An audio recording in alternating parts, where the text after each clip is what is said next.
Buenas tardes, este es un video muy espontáneo y surge a partir de algunas cuestiones que me quedaron pendientes de devoluciones en el parcial número 1 y también motivado por algunas cuestiones de reorganización y aclaraciones que quiero hacer.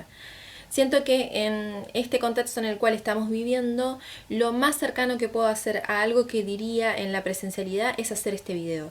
Por lo tanto, voy a ser clara en algunas cuestiones que han estado llegando al aula por los foros y que en algún momento lo iba a presentar y trabajar en cuanto a las devoluciones del parcial. En primer lugar, quiero aclarar la situación en la que estamos en la cursada. Ustedes saben que estamos haciendo la mayor cantidad de esfuerzos para que esta cursada de Historia de la Educación sea lo más similar o por lo menos tenga una lógica vinculada a un peso conceptual, a un desarrollo de clases. Por lo tanto, estamos trabajando en esta situación. Y no quiero que suene mal porque no es una situación de totalidad dentro del cursado o de mensajes que he recibido, pero en cuanto a las devoluciones del parcial, creo que hay que encuadrarse en las formas en las cuales nos comunicamos. Y esto es un aprendizaje general, me parece. En este transcurso del día he recibido algunos mensajes elevados de tono, y si bien este no es el medio, y es más, seguramente este va a quedar después en el recuerdo de este video, me parece que no son las formas de dirigirnos, ya sea por una cuestión de reconocimiento, pero también por una cuestión de respeto mutuo. Entonces, en esa situación quiero aclarar que todos los mensajes que llegan los voy contestando a medida que puedo también. Y con la firme certeza de que estamos haciendo las cosas para brindar la mayor condición de cursada para esta situación en la cual estamos. Dicho esto, voy a hacer algunas aclaraciones en cuanto a lo que pude observar en los parciales que devolví, y también para que tengan una orientación aquellos que están trabajando en la reescritura, pero me parece también que es importante que aquellos que aprobaron el parcial tengan en cuenta estas cuestiones que voy a marcar ahora de observación para la realización del parcial número 2. En primer lugar, hay una cuestión básica, diría. Historia de la educación es una materia de tercer año, por lo cual las exigencias de escritura, de redacción, de ortografía, de gramática son distintas a las cuales plantearíamos, por ejemplo, en un primer año. Estamos pensando en estudiantes que se están formando como docentes y que intuimos o inferimos básicamente que ya tienen un recorrido y una trayectoria pedagógica que les permite colocarse en otro lugar de escritura. Por eso también hacemos señalamientos en la escritura, en la forma, en los términos, en el lenguaje, en las formas de citado, en las formas de presentación de un trabajo. Considero que eso es importante y pido por favor que eso sea tenido en cuenta, también como lo que hemos remarcado en los límites de las páginas de consigna. Eso va a estar aclarado también nuevamente en el parcial número 2. Si un parcial tiene un límite de páginas, es necesario que sea respetado, no solamente para la situación de corrección, sino porque es parte del encuadre de aprendizaje. Con respecto a la consigna número 1, era elaborar una carta, en realidad dos cartas, una que remitiera y la otra que contestara. Justamente lo que les pedíamos era que se pusieran en la piel de un personaje basado en la época de la conquista y la colonización para explicar cómo era el proceso y sobre todo para remarcar cómo son las cuestiones pedagógicas de la época. Para esto hay que tener lectura. Como en toda la realización de todas las consignas, es importante que ustedes cuenten con un grado alto de lectura y de visualización de las clases que hemos realizado para acompañar justamente el desempeño de la escritura. No es copiar un texto, no es citar a Puigros en toda la carta, sino que es estudiar y leer aquellas cuestiones que describen la época de conquista y colonización para poder entramar a un personaje que describe esa época y que cuenta cómo es la vida y cómo se enseña, cómo se aprende en esa época. Por eso les pedimos a quienes tienen que volver a hacer ese punto que tengan más profundidad en la determinación de esos personajes y en la descripción de la vida que llevan adelante. Por otro lado, no quiero dejar pasar esto, que la conquista y la colonización no fueron procesos homogéneos, que hay que situar geográficamente desde el lugar donde se escribe la carta, el año, porque no es lo mismo pensar en un 1500 que en un 1700. Hay procesos que fueron distintos dependiendo de la geografía de la zona.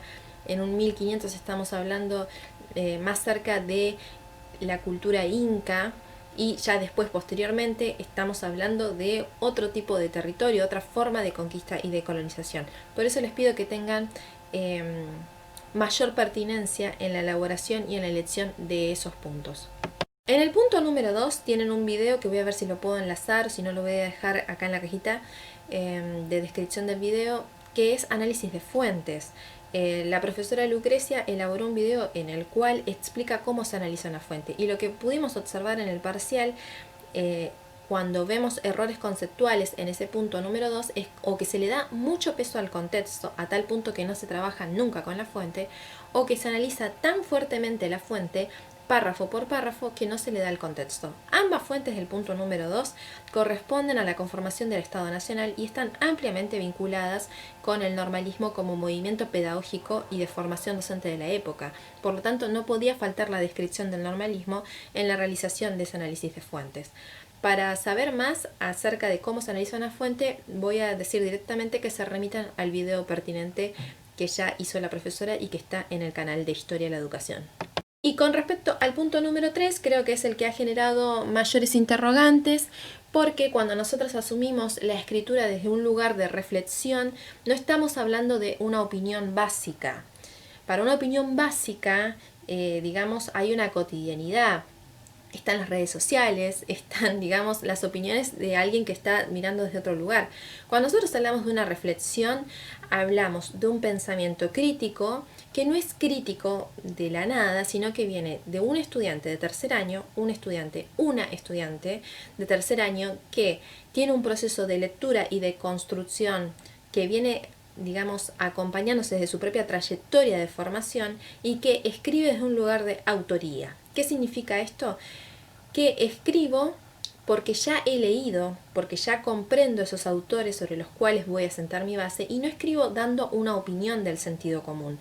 Escribo reflexionando acerca de ese eje que elegí para poder plantear preguntas, interrogantes, para poder pensar cuáles son las interpelaciones de ese eje que llevan justamente a construir un relato de reflexión. Es importante la construcción de la pregunta, es importante justamente que tengamos anclaje en los autores. Y para esto voy a trabajar específicamente con una breve descripción. Bien, cuando hablamos del eje de colonialidad, el saber y el poder, no pueden faltar Edgar Lander y Catherine Walsh vinculados a ese proceso. Es importante que, primero, que los leamos, segundo, que los procesemos, que miremos los videos que acompañan eso, y tercero, que podamos escribir cómo vemos esos procesos, los definamos en la conquista y en la colonización, y nos preguntemos también hasta el día de hoy en qué situaciones están infiriendo aún la colonialidad del saber y el poder.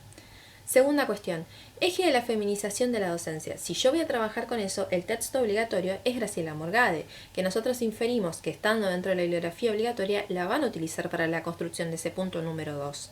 Por eso, es importante que trabajemos con los autores pertinentes. Y si hablamos de feminización de la docencia, estamos hablando de una mirada de perspectiva de género vinculado al normalismo.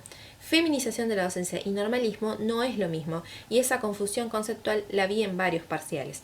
Es decir, que pensamos que normalismo es igual a feminización, y entonces describimos higienismo, describimos normalización de la conducta, y la autora Morgade es clara cuando define que cuando hablamos de feminización de la docencia nos estamos refiriendo al proceso por el cual se pensó que la docencia en magisterio, nuevamente en la escuela primaria, era pensado solamente para mujeres, pensando en las cualidades innatas que caracterizarían a una mujer. La autora expone eso para criticarlo, no para legitimarlo. Por eso es importante que leamos en profundidad los textos pertinentes. Y en cuanto a la última parte, cuando hablamos de la relación entre Estado y sociedad en términos represivos, específicamente en el periodo en el cual estamos trabajando, estamos pensando en la mal llamada campaña del desierto y en todos los artefactos que despliega el Estado justamente para establecer un nuevo orden social. Nosotras eso lo venimos trabajando desde Puiggrós, desde Arata y Mariño, por lo cual me parece que si nos centramos en ese eje es importante que lo sostengamos. Lo que yo he visto en las consignas número 3 a nivel individual es que se intenta abarcar todo. Y en realidad hay que especificar el eje sobre el cual vamos a trabajar, tiene que estar en el encabezado, tienen que estar los autores que vamos a trabajar y específicamente también tiene que estar el desarrollo conceptual, de qué hablamos cuando hablamos de términos represivos entre el Estado y la sociedad. Bien, todo eso ustedes lo encuentran en el programa, en los videos que se han subido y sobre todo en la bibliografía básica. Por lo cual, esa sería, digamos, la explicación sobre lo cual tiene que rondar ese eje número 3. Después, otra cuestión que quiero remarcar es que hay un video vinculado también a interpelación docente, que en ese caso lo hice yo, que también está disponible dentro del canal, en el cual trabajo cuáles son esas interpelaciones. Y el concepto de interpelación es lo que nos sirve para llevar adelante esa consigna número 3.